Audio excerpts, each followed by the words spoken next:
Today's presenter for our Myths and Politics series here at Swansea is Dr. Ryan Strickler from the Australian National University, who is a lecturer in the Centre for Classical Studies. So wondering, could you tell us a little bit about your general area of research?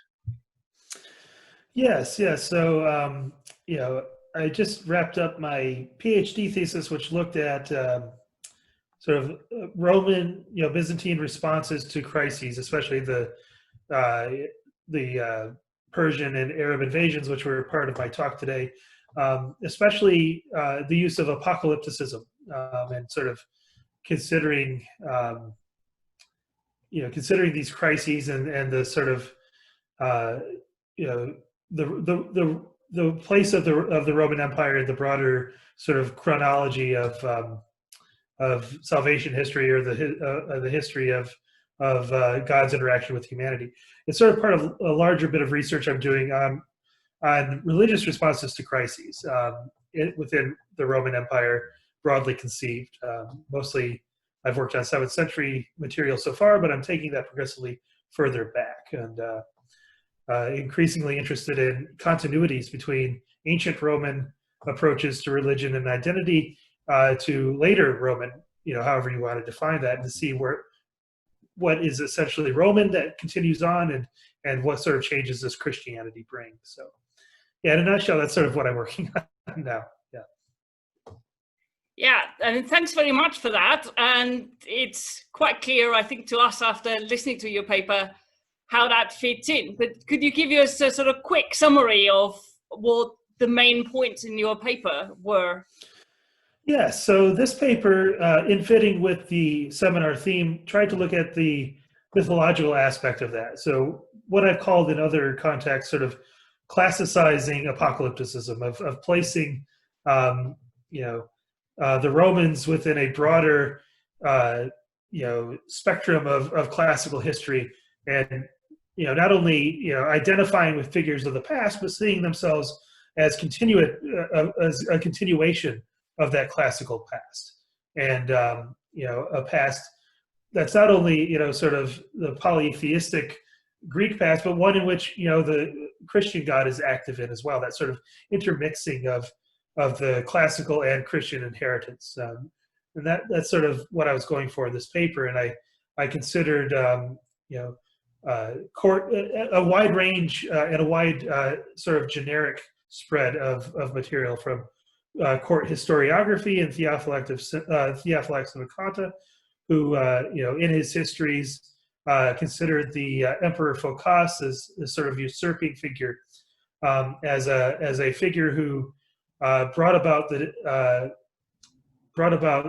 punishment of God upon the empire, but did so using the image of mythology, especially the drunken tyrant centaur sort of figure, as well as Heraclius, who overthrew him and was established as sort of a delivering figure in the image of Heracles.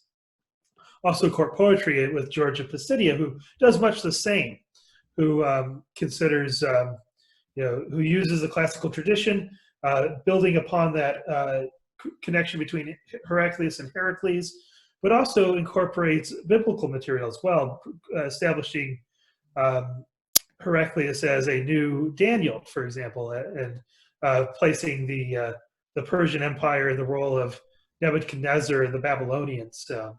He does things in similar ways elsewhere, but that sort of mixture of, again, placing contemporary for his time Romans in this long history of classical as well as biblical history.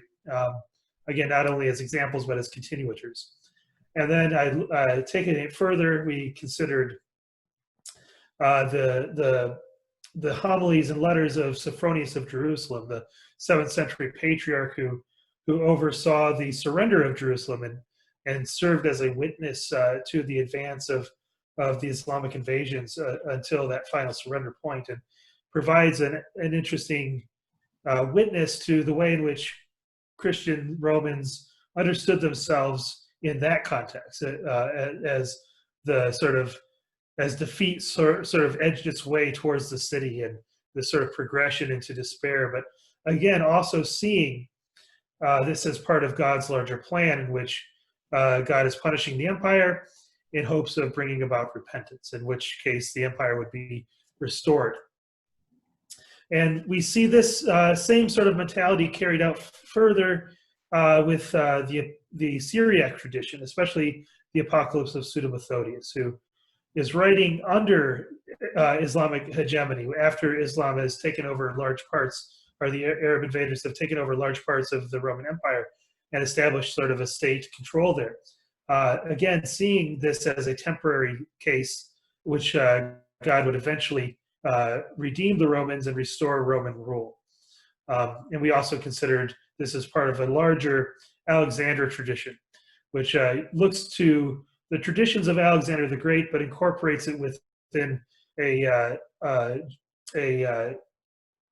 framework of the Hebrew scriptures, especially the prophecies of Ezekiel, which with the unclean nations of Gog and Magog, again, providing sort of a fusion of, in this case, Hellenistic, but also biblical history, and placing the Romans within this larger tradition. So in summation, I traced across three sort of thematic categories the way in which Romans place themselves in an ancient and biblical tradition as a way to bring understanding to changing circumstances of crisis, and also to offer hope for a future in which Rome would remain triumphant and would restore its rightful place of power. Wow, thank you very much. That was a really brilliant summary of what we just heard. Mark, as the chair of today's paper, do you have a question as well? Yeah, I was just thinking quite a lot about the role of classicism at the court of Heraclius, with someone like George of Pisidia, writing poetry, with Theophylact, Symmachus just a little bit earlier. You've got, I mean, one of the things that's really interesting is this this emphasis on Phocas, particularly as this sort of, not just as a mongrel barbarian given to excessive amounts of drinking, but also as somebody who's an enemy of culture.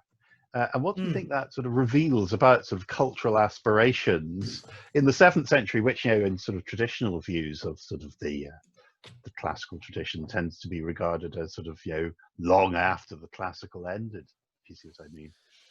Yeah, no, that's very interesting.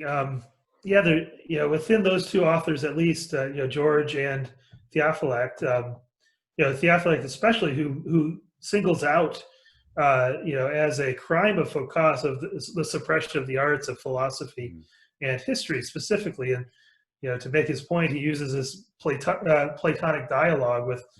It's, I didn't mention this in the talk, but it's replete with Platonic references, in terms of its setting and all this sorts of stuff, and sort of word choices and things like this.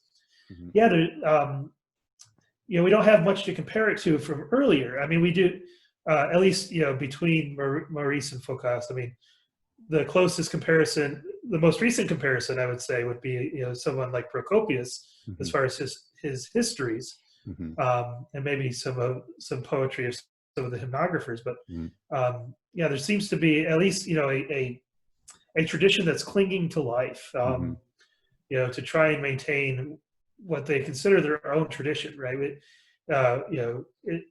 We'd like to call it classicizing, but for them it was, they were Greek speakers, and they inherited this tradition. It was part of, their inheritance, and they're trying to cling to that and trying to promote it as best as they can, in a world that's increasingly hostile towards it.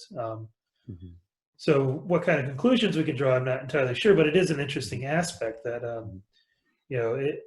the 7th century isn't quite as, this sort of backwards time as people would like to think it is, or as the contemporary historiography often plays it out to be.